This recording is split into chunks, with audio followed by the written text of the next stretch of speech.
मनसेला जागा जाऊ नये म्हणून माझ्या खांद्यावर बंदूक ठेवली असं संजय पाटलांनी म्हटलंय। राजूल पाटीलला तिकीट दिलं, तिला लढायचंच नव्हतं असं संजय पाटलांचं म्हणणं आहे। तर ठाकरेंच्या पक्षातील एका व्यक्तीचा त्रास आहे असं देखील संजय पाटलांनी म्हटलंय। पक्षाचे मालक कोण, सुळेंच्या मुलीच्या विवाहामध्ये सर्वांनी पाहिलं असं संजय पाटलांनी म्हटलंय।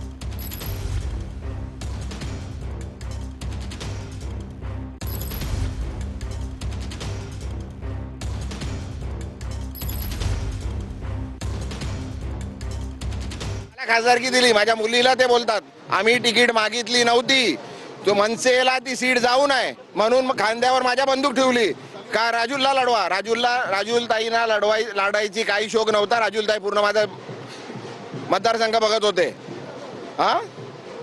आणि त्यांनी मनसेला जाऊ नये, नाही तर मनसे तिकडे त्या अनिशाताई होत्या आमच्या, त्यांना मनसेला गेली असती तर त्यांना गेली असती सीट, त्यांच्यासाठी होती।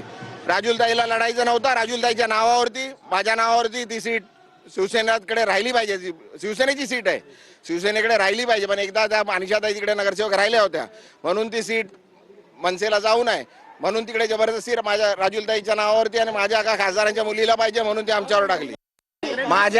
माझ्या कार्यकर्त्यांना अपमान होत होता वारंवार सांगून, त्याच्यामुळे पर्याय नव्हता। शिव्या खाऊन आता लोकांना शिव्या देतात आहे ना, तुम्ही रोज ऐकतात आहे, लोक त्या शिव्या चालतील, त्यांचा अधिकार आहे द्यायचा, पण जे लोक देत होते त्यांचा अधिकार नव्हता शिव्या द्यायचा। ऐकाच माणूस, बाकी कोण नाही। मला उद्धवजींबरोबर कोणी पक्षाच्या कोणी नेत्यांबरोबर काहीच प्रॉब्लेम नाही। एका व्यक्ती बरोबर होता, ते वारंवार मी त्यांना सांगितलंय। याचा अर्थ उद्धव ठाकरे आहारी गेलेत का त्या नेत्याच्या? आता ते तुम्ही काल आता सुप्रियाताईंच्या लग्नात बघितलं असेल, मालक कोण आहेत? पक्षाचे मालक बदली झालेत ना। पक्षाचे मालक कोण आहेत? बघितलं ना तुम्ही, सुप्रियाताईच्या मुलीच्या लग्नात येताना पक्षाचे मालक कोण आहेत?